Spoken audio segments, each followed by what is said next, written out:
Bem-vindos ao Da Capa à Contra Capa. Hoje debatemos a emergência e a proteção civil. Sabe que no próximo dia 28 de fevereiro cumprem-se 50 anos sobre o último grande sismo em Lisboa.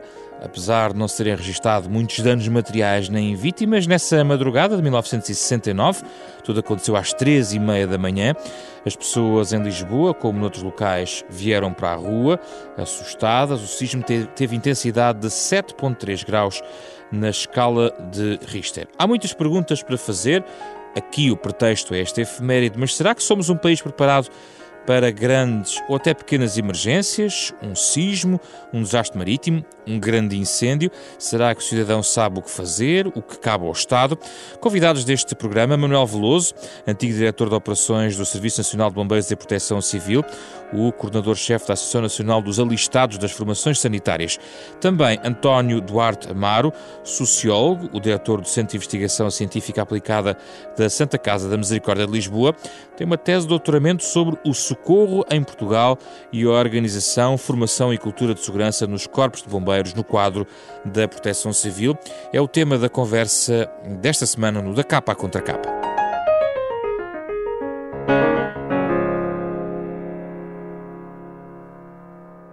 Bem-vindos, muito obrigado pela vossa presença para falar de um tema que, mais além da parte académica, que certamente merece estudo, é também algo que qualquer cidadão que nos escuta, e a rádio é um meio de proteção civil importante, pode tornar útil este programa. Manuel Veloso, genericamente diria que os portugueses são pessoas sensibilizadas para as questões da proteção civil, da sua proteção e da proteção do seu país? Bom, penso que sim, principalmente nos momentos que seguem a grandes desastres ou a situações que eles sentiram que a sociedade, as suas comunidades ficaram em perigo. No entanto, quero dizer que apesar de que eu considero que esse é um dos elos fracos do sistema, eu analiso sempre a nossa forma de, como é que eu lhe dizer, de responder a estas situações, para além do tal sismo mais ou menos previsível que venha a acontecer em Lisboa. Considero que isto tem sempre de ser visto sob cinco parâmetros. O primeiro parâmetro é dos elementos daquilo que nós chamamos as ferramentas ou os documentos de conduta. Aquilo que nos permitem responder de uma forma mais eficaz ao aparecimento da emergência, de qualquer que ela seja. E no caso específico, ao sismo, não é? Porque o sismo tem que ter sempre aqui dentro do escalonamento das emergências que nos podem atingir, eu penso que tem que estar... Está no grau mais alto? No topo. Eu acho que sim, que deve estar no topo. Qual é o segundo, para elencarmos os parâmetros? Talvez as situações de alterações atmosféricas violentas, como têm vindo a suceder e como irão suceder no futuro com mais frequência. Em relação aos parâmetros? Parâmetros, portanto, aquilo que eu considero que é o principal parâmetro são os documentos de conduta e o país, e principalmente Lisboa está muito bem servido de documentos de conduta, tem planos de excelência, quer a região quer Lisboa propriamente dito, quer a região, a área metropolitana de Lisboa. Para lhe dizer, existe um plano especial de emergência especial para o risco sísmico da área metropolitana de Lisboa. Os outros parâmetros? Os outros parâmetros que lhe iria dizer é o documandamento das operações, que eu considero que essa é uma situação um bocadinho difícil. Se eu analisar só o problema de Lisboa, eu digo que a situação é uma situação sustentável, interessante. Mas no resto do país? Não é homogénea. Esse é o grave problema, é que não é homogéneo. Outros parâmetros? O outro parâmetro são os meios, e aqui passa-se a mesma coisa. Existe em Lisboa a melhor unidade de bombeiros do país. O problema é o resto do país. Também não é verdade, porque se virmos, por exemplo, Setúbal terá uma das melhores unidades do país. Não, o problema é depois o problema interior. Como é que as coisas irão passar no interior? Mais algum parâmetro? Queria só dar mais um parâmetro, que são, para mim, aqueles que são os problemas fracos, os problemas preocupantes. Das comunidades, do cidadão, da falta de preparação do cidadão, da falta de informação que se dá ao cidadão, e o último de todos, aquele que talvez seja politicamente o menos correto falar, a impreparação dos decisores políticos. Muito bem. São matérias que vamos atravessar na nossa conversa. A mesma pergunta para si, António Duarte Amaro. Eu comecei por perguntar sobre os portugueses cidadãos, se estão ou não estão preparados. A resposta de Manuel Veloso diz, bem, depois talvez de alguma catástrofe, talvez se preparem. Isso é o ditado popular que diz, trancas à porta, não é? Qual é a sua sensibilidade em relação a esta ideia? A proteção civil também é algo que é socialmente aprendido.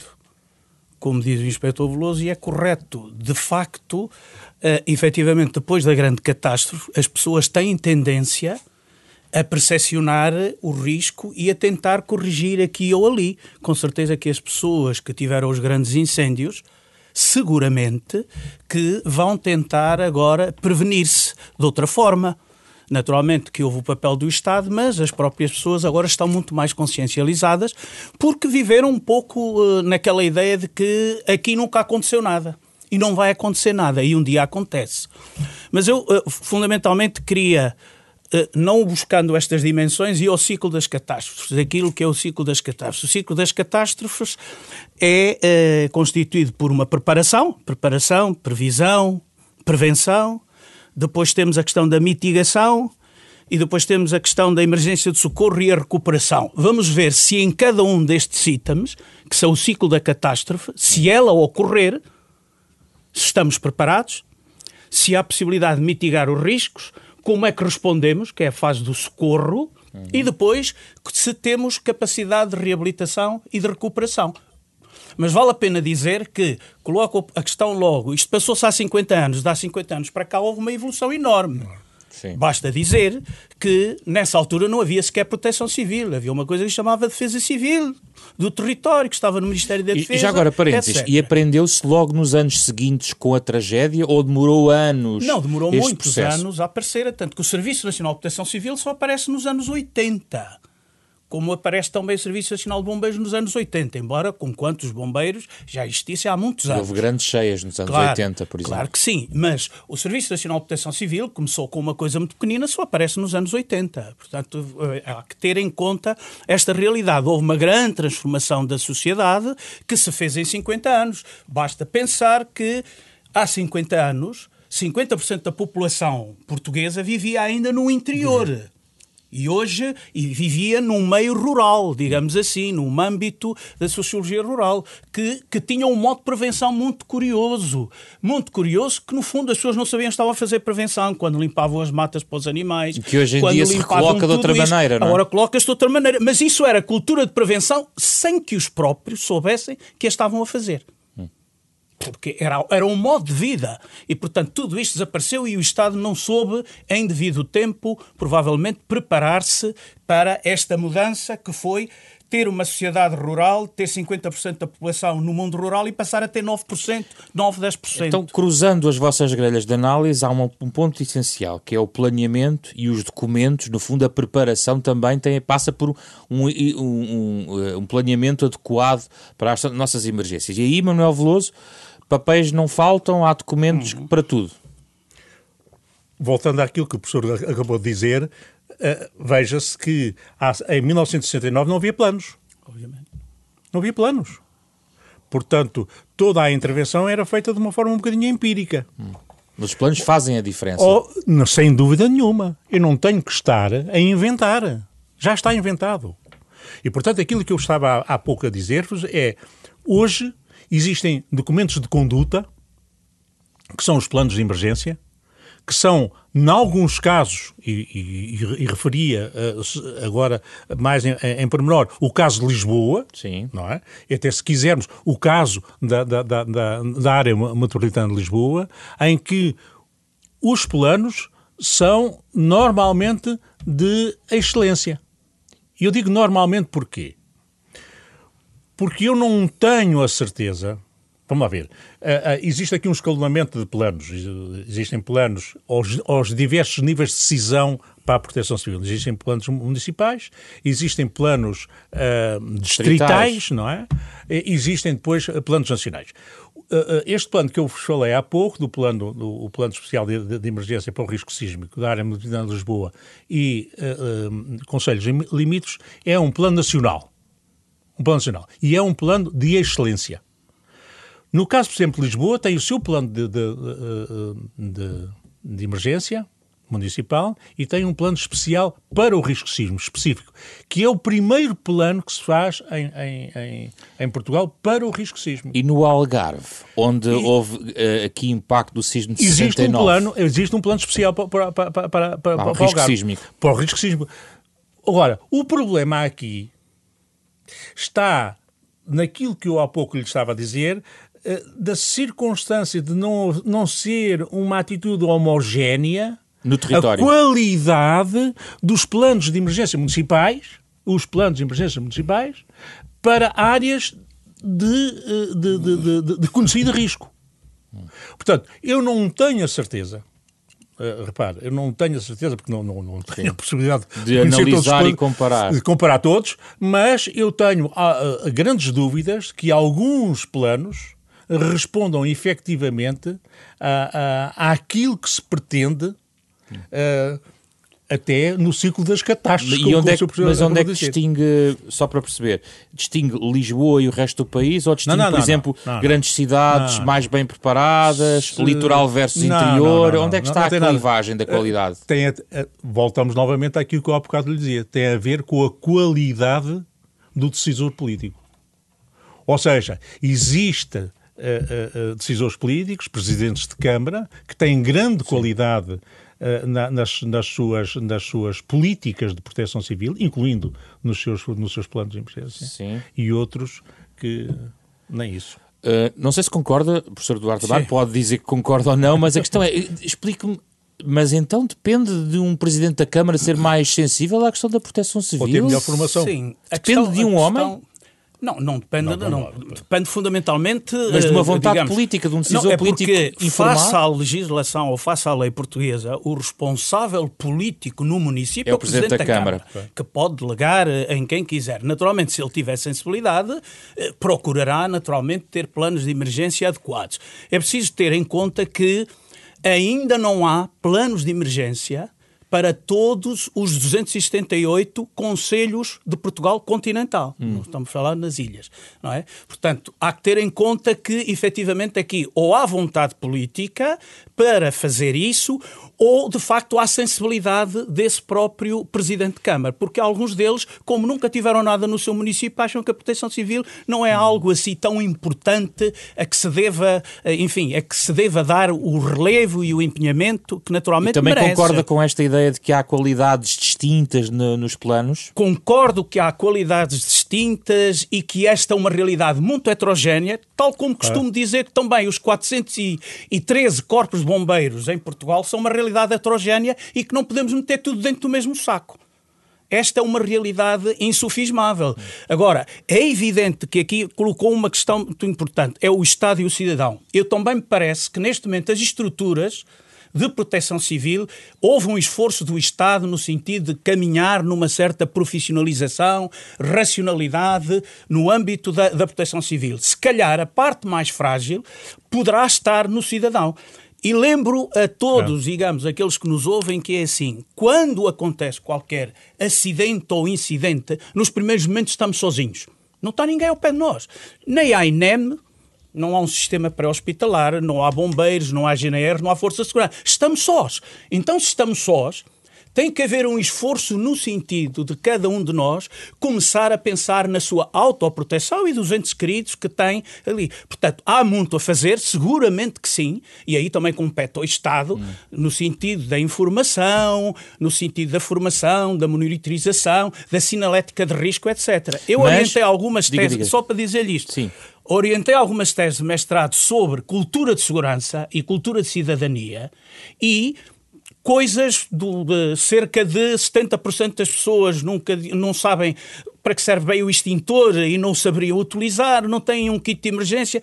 Muitos deles, uma percentagem muito alta, aparecia a dizer que, bem, eu não sei onde desligar o gás e a água se acontecer qualquer coisa, e a eletricidade. Portanto, repare, isto são pequenos pormenores de cultura de segurança. Mas um parâmetro que os portugueses conheceram bem, tragicamente, recentemente, que foi os incêndios. Saber o que fazer numa situação em que algumas daquelas populações foram encontradas, e nós debatemos aqui este programa e já várias publicações surgiram. A questão que coloco é preciso de facto haver alguma tragédia para que eventualmente as pessoas saibam o que fazer. A questão que eu coloco é, na vossa perspectiva, acham que os cidadãos, ainda hoje, 2019, em fevereiro, sabem o que fazer se houver um incêndio daquelas dimensões perto da sua povoação? Eu penso que muitos deles não saberão ainda como agir ou reagir. Se pegam no carro, saem da aldeia, se não saem da aldeia, se procuram um abrigo, acha que os portugueses sabem isso? Seguramente que terá havido uma melhoria, sobretudo nos espaços onde ocorreram as grandes catástrofes. Nos outros, eu penso que as coisas, enfim, continuam mais ou menos como estavam. Daí que, talvez, dos programas que o Governo lançou, este programa da Aldeia Segura poderá ser aquele que possa ter o melhor impacto. Daí que aquilo nasce da ideia de vamos criar um líder local, alguém que conheça a realidade e que saiba o que fazer para dizer aos outros. Isso faz para sentido? Encaminhar. Faz sentido, porque também a população do interior, sobretudo no interior, e é no interior a que temos as florestas, a que temos a maior parte do combustível. Aqui os incêndios na Grande Lisboa ou nas grandes cidades são de outra origem, são outra natureza, não são incêndios rurais. Portanto, o seu potencial catastrófico não poderá ser eventualmente tão grande. Agora, aí faz sentido que haja uma liderança, até porque a população está toda envelhecida. Manuel Veloso, estamos a ir ao seu quinto parâmetro. Deixe-me só dar aqui uma chega. Eu sou um bocadinho, como sou mais velho, tenho esse privilégio de ser um bocadinho mais cético do que o professor. Eu considero que, eventualmente, em cada uma daquelas comunidades, haverá alguns que apreenderam as medidas de autoproteção que têm que assumir. Mas não vale a pena lançar-se um programa da Aldeia Segura, que é um excelente programa, muitíssimo bem pensado, se depois esse programa não for permanentemente monitorizado. E isso não está a ser feito. E isso não é feito. E como não está a ser feito e não é feito, a situação torna-se frágil. Claro. Para além de que os programas da Aldeia Segura deviam ter começado não pela própria comunidade, por muito que isto custe, mas pelo decisor político daquele concelho.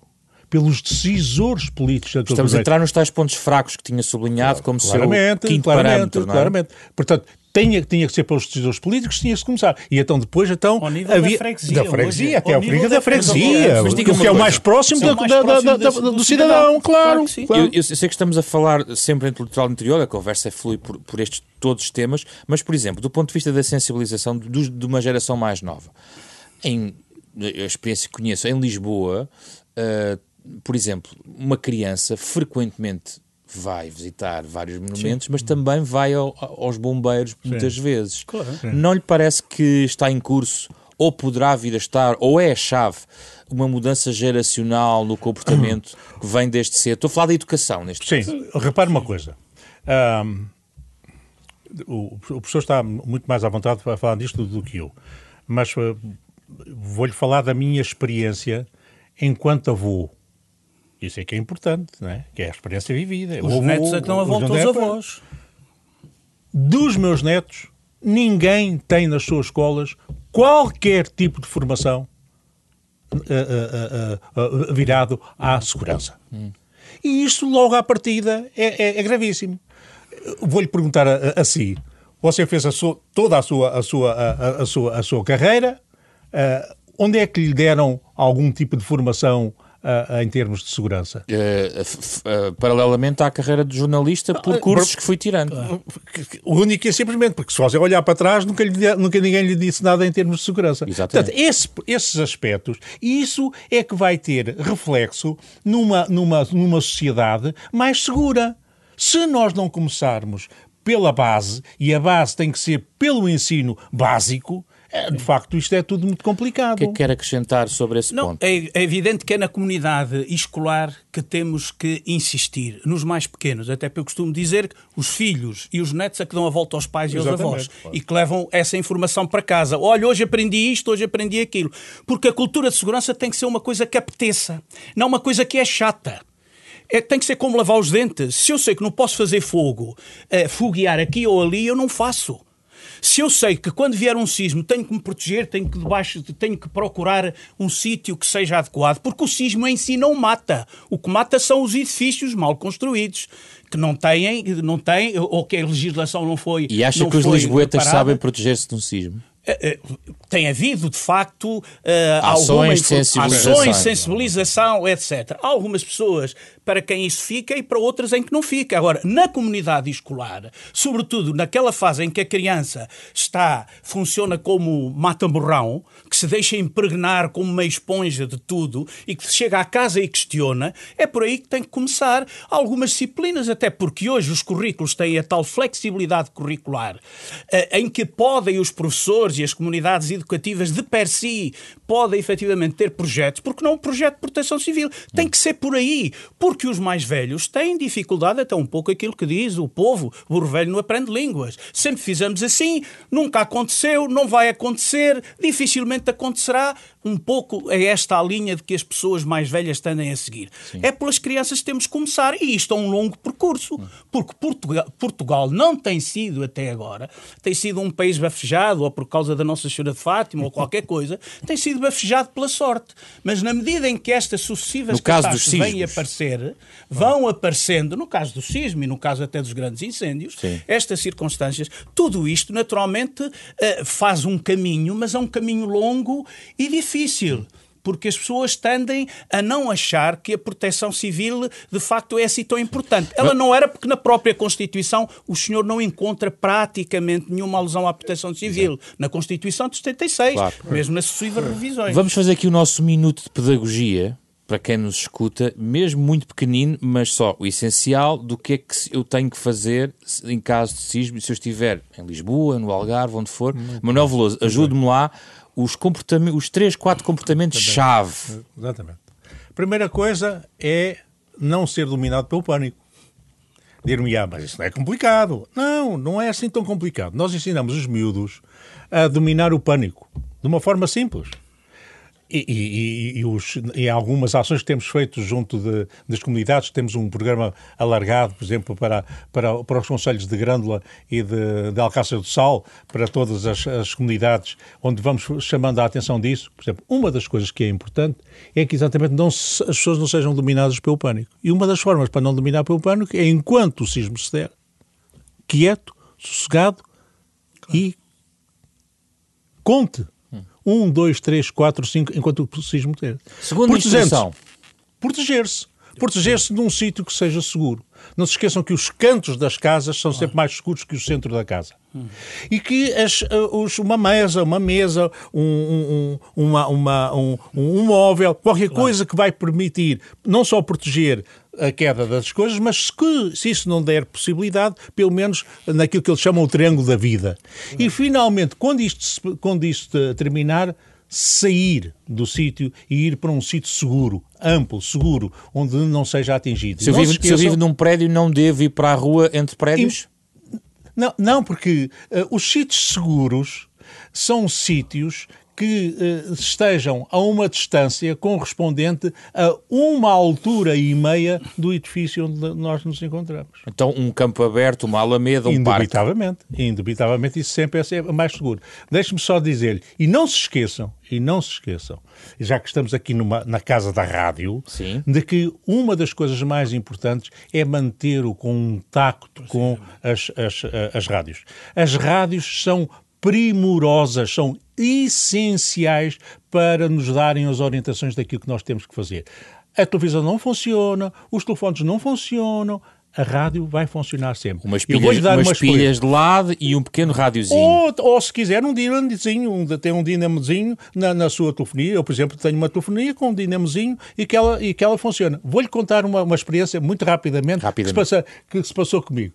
Quando veio o Leslie entrou, como se sabe, pela Figueira da Foz. Eu tinha estado a acompanhar o Leslie e considerei que, até porque tinha família na Figueira da Foz, que talvez não fosse mau ir para a Figueira da Foz. E fui para a Figueira da Foz. É claro, o Leslie passou de uma violência extrema. Eu nunca tinha visto, de facto, uma alteração atmosférica com aquela violência. E fiz 22 operações internacionais. E qual não é a minha surpresa? Quando cheguei ao fim, eu não tinha nem telefone, eu não tinha televisão, eu não tinha eletricidade, eu estava isolado do mundo. Eu tinha voltado aos anos 40. O que é que eu tinha? Um transistor, uma radiozinha, com as suas pilhazinhas e que fui-me pôr a ouvir as orientações. E outra coisa que lhe quero contar também, sim, que é muito curioso, e que só a minha sobrinha é que me chamou a atenção disso. Eu tentei ouvir uma rádio nacional. Uma rádio daquelas nacionais. Como a Renascença, não é? Como a Renascença. E portanto, aquilo a partir de uma certa altura, ela disse-me, e eu senti que havia pouca informação. Até que ela me disse assim, tio, não vá para aí. Vamos ouvir a rádio local, porque essa é que nos vai dar informações. E deu? E de facto, deu. Eu dei informações, porque eles estavam a viver, juntamente comigo, aquilo que se estava a passar e, portanto, estavam a ser capazes de... Vamos então só fechar aqui a nossa conversa numa questão que é geralmente mais debatida e que tem muita polémica à medida, nós não vamos esgotá-la, mas vamos só enunciá-la, que é a questão dos meios e a forma como se organiza. Falou-se aqui de 413 corpos de bombeiros. Há sempre uma polémica sobre a organização do sistema de proteção civil. Gostava de vos ouvir sobre a organização que temos e o que é que temos que mudar. Do ponto de vista construtivo, António Duarte Amaro, o que é preciso mudar? Olha, de facto, pelo menos no âmbito universitário, tenho dito várias vezes, nós temos os seguintes agentes de proteção civil. À cabeça, os corpos bombeiros. E que são o braço armado da Proteção Civil, ainda hoje são o braço armado da Proteção Civil. As Forças de Segurança, as Forças Armadas, o INEM, a Autoridade Marítima, a Autoridade Aeronáutica, etc. Repare bem, os corpos bombeiros são o braço armado da Proteção Civil, vem em primeiro lugar. E, portanto, vem em primeiro lugar, todavia... que deviam ser o elo mais forte, em muitos aspectos são o elo mais fraco. Porquê?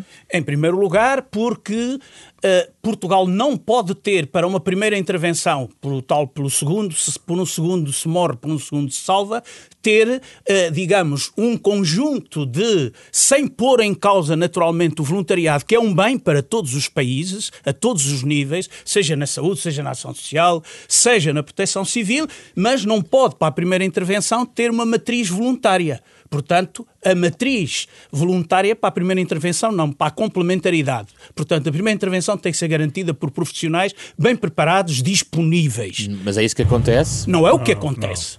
Não é o que acontece e temos que caminhar para aí, sem pôr em causa nunca esta importância nevrálgica, porque quando estamos a falar de 413 corpos bombeiros, estamos a falar em muitas zonas do interior que já não está lá o CTT, já não está lá o Centro de Saúde, já lá não está a GNR, só lá estão os bombeiros e o lar de idosos. Então fechamos tudo. Portanto, não queria de modo algum pôr isto em causa. Eu não sei se os governantes têm percebido isto e pressionado isto. A realidade dos corpos bombeiros é muito heterogénea. Há corpos bombeiros a funcionar muito bem, como disse o inspetor, e há corpos bombeiros que funcionam menos bem. Há corpos bombeiros com bons comandos e corpos bombeiros com comandos que não estão bem preparados. Aliás, o drama começa por aí.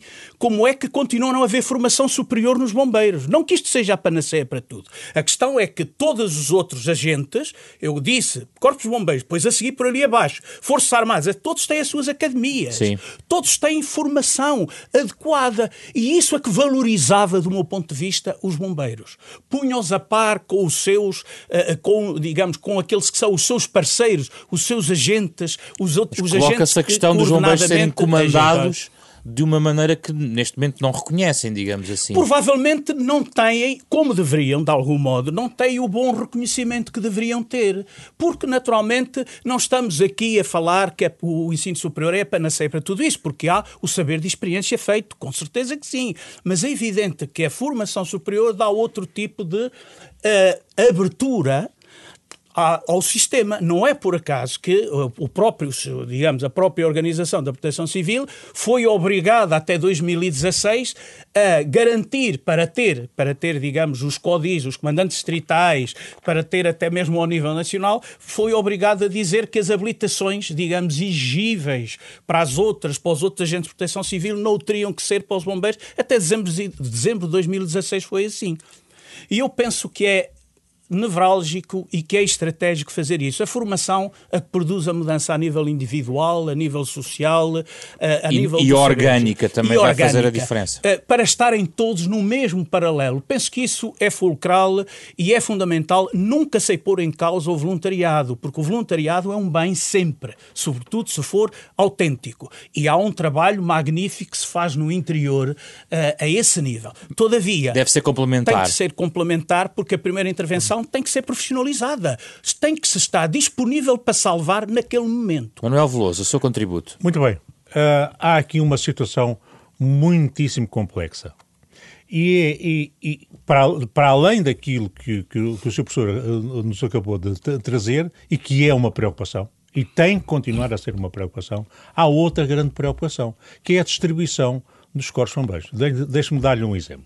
Eu fui comandante distrital de Castelo Branco e de Leiria. No distrito de Castelo Branco, cada concelho tinha um corpo de bombeiros. Um corpo de bombeiros. Eu fui comandante do Corpo de Bombeiros de Algueirão Mem Martins, que é o concelho de Sintra. O concelho de Sintra tem 11 corpos de bombeiros. Ora, nesta situação, entenda que isto tudo se torna, pois, muitíssimo complicado. E todo tipo de resposta que se vai dar nesta grelha de proteção e de socorro é extremamente frágil. Então tem que simplificar a quadrícula mais pequena? Indubitavelmente. Naturalmente. Mas só com um corpo, por exemplo? Eventualmente ter mais corpos de bombeiros para um concelho, ou eventualmente dar facilidades a esses corpos de bombeiros de terem secções destacadas. O sistema da secção destacada é muitíssimo complexo. Mas depois pode entrar aí as rivalidades, o município quer ter os seus bombeiros. Não. É quando chega à altura da distribuição de verbas, o Corpo de Bombeiros, que tem, por exemplo, 3 secções destacadas, recebe a mesma coisa que o Corpo de Bombeiros só tem uma secção destacada. Está a ver? E, portanto, que vontade é que aquele Corpo de Bombeiros tem em colocar secções destacadas? Eu vou-lhe dar este exemplo, que isto é um exemplo gravíssimo. As Termas de Monfortinho pertenciam à área própria de atuação de um Corpo de Bombeiros que é a Idanha Nova. Para que o meio de Idanha Nova chegasse às Termas de Monfortinho, demorava entre 3/4 de hora, 1 hora, e ia a voar baixo. Dizem-me assim, então como é que você resolveu isso quando tinha lá um incêndio? Telefonava aos espanhóis, e os espanhóis iam-me dar uma ajudinha. Está bem, agora suponham que não é isso. É um indivíduo que fez um infarto, que está nas Termas de Monfortinho, e tem que ser evacuado para um hospital de referência. Como é que se faz? A secção destacada resolvia isso. Ora, a secção destacada resolvia isto, está bem. Mas é preciso que a secção destacada tenha vontade, o Corpo de Bombeiros tenha vontade de... Só muito rapidamente a questão que estamos aqui a articular sobre os comandos, o ensino superior, o papel dos bombeiros no sistema. Não, o professor disse tudo. Quer dizer, é absolutamente necessário que os comandantes tenham uma qualidade de comando e técnica à prova de bala. Isso é uma coisa que é absolutamente essencial. Mas é uma mistura entre o saber de experiência feito e o grau que possam... Exatamente. E isso só se faz, que foi uma coisa que eu advoguei durante anos e anos, não é com uma escola de proteção civil, é com uma escola de bombeiros. É como uma escola de bombeiros. É a tal academia que se falava? Uma academia, como as Forças Armadas têm, como as Forças de Segurança têm, que são essenciais. São essenciais para chegar ao fim e termos alguém em que os subordinados possam reconhecer competência de comando e competência técnica. Porque senão eles não o reconhecem depois e a situação depois torna-se sempre muitíssimo frágil. 30 segundos para cada um. Se eu quiser saber mais sobre este tema, o que é que eu posso ler ou posso ver? O que é que sugerem para os nossos ouvintes? Comece por si, professor António Duarte Sobre Amaro. a realidade dos corpos bombeiros, acho que só encontra isto. Que é o Socorro em Portugal, da sua autoria. Porque encontra isso porque tem ali coisas interessantes. Diz o Inspetor Veloso muito bem, há 11 corpos bombeiros em Sintra. Mas Alijó tem 13.500 habitantes e tinha 6. Justificam-se 6 corpos bombeiros. Porquê? A mesma freguesia, Sanfins do Douro e Cheires, com 900 habitantes, tinha 2 corpos bombeiros. Porquê? Porquê é que existiam os tircenses e os bombeiros de Tanto Tirso? Porquê é que existiam os espinhenses e os bombeiros de Espinho? Porquê é que existiam os aveiros novos e os aveiros velhos? Era muito interessante perceber porque isto aconteceu. Isto aconteceu por rivalidade, não por necessidade de riscos. Sim, está tudo explicado. Nesse livro. A feira de vaidades, enfim, todas aquelas questões que às vezes interiorizamos como a natureza humana nos bons, a boa natureza humana e outra menos boa natureza humana, tudo isto está explicitado porque é que existe esta grande heterogeneidade. Manuel Veloso. Bom, eu aqui tenho que puxar aqui a brasa à minha sardinha. Eu aconselhava o site da ANAFES, www.anafes.org, e aconselhava um site que eu considero muito importante para o nosso conhecimento do grau de segurança que nós temos de ter em relação ao risco sísmico, que é o www.noriskproject.com. noriskproject.com. É um site feito pela CPES, pela Sociedade Portuguesa de Engenharia Sísmica, e que eu aconselhava vivamente. Já agora, voltando um bocadinho atrás, porque estava aqui a pegar num livro também que vale a pena sublinhar. Claro que sim, neste que contexto. É o Terremoto de Lisboa de 1755, o que aprendemos 260 anos depois.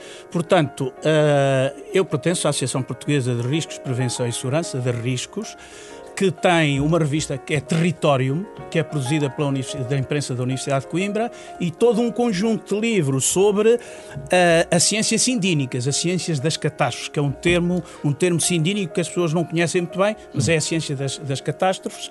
Há também aqui um livro sobre metodologia de análise de riscos através de estudos de caso, estudos sindínicos, que são, de algum modo, produzidos por esta associação, que é uma associação científica e que tem utilidade pública. É uma associação científica de utilidade pública. Não? Muito obrigado, António Duarte Amaro, Manuel Veloso. Foi um gosto receber-vos aqui no Da Capa à Contra Capa, um programa da Renascença em parceria com a Fundação Francisco Manuel dos Santos. Pode ouvir este debate, e há aqui muito a ouvir de novo nesta conversa, em podcast, também nas plataformas digitais habituais, no site da Renascença, em rr.sap.pt. Programa com o apoio de Carlos Vermelho, André Peralta, produção da Ana Marta Domingos. Sou José Pedro Frazão. Terminamos acompanhados, como sempre, pela música deste genérico de Mário Laginha, e regressamos no próximo sábado para outra conversa sobre um tema da atualidade.